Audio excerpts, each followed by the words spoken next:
A huge problem in many companies, one that occupies a lot of management attention, is what's the right sales process for us to institutionalize here. A lot of money has been spent on CRM systems and sales automation systems trying to get the right sales process. In fact, designing your sales process is pretty easy because you don't start with your sales process. What you do is you look at your customer.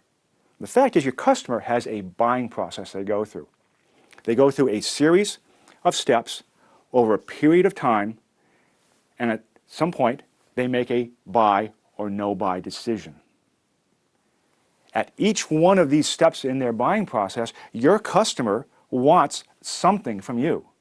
Maybe it's information, maybe it's a download, maybe it's a visit from somebody, maybe it's just to be left alone, maybe it's a demo, whatever. They want something at each one of these steps, each one of these stages of their buying process. Now, if you map your existing selling process, here's time, you'll find it may start at a whole different point than your customer's buying process, and it may not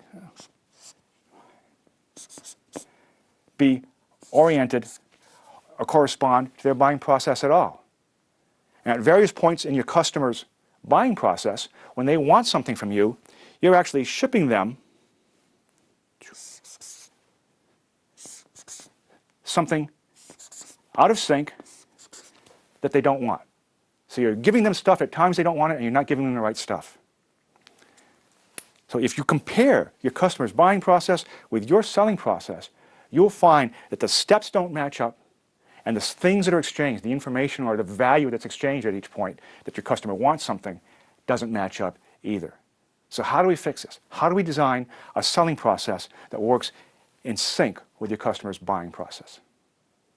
So here's how you design a sales process that matches to your customer's buying process. First, just forget about your existing sales process. Just put it out of your mind. Spend some time and some effort and some intelligence gathering and get an accurate map, that is, map accurately your customer's buying process, because you probably don't know what it really is in detail. You probably don't know exactly what the steps are, who the decision makers are at various steps, et cetera, and you probably don't have a real good handle on exactly what value they're looking for at each stage of their buying process. That's step one. Now, there is no step two. That's it. That's your customer's buying process. All you need to do is mirror that. That's your sales process. Just mirror your customer's buying process into your own sales process, and you will be in sync with them, giving them the value they want at each point.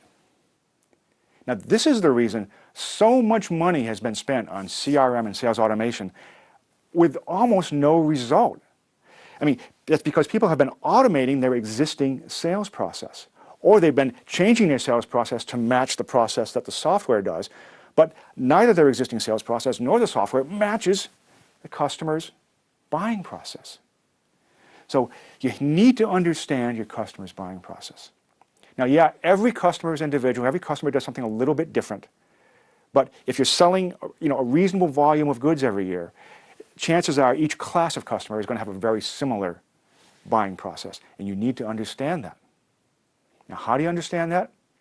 You probably don't get all your salespeople in a room, and all your marketing people in a room, and say, well, what's our customer's buying process? Because they probably don't know. If they knew, they'd probably been trying to effect changes in the sales process already.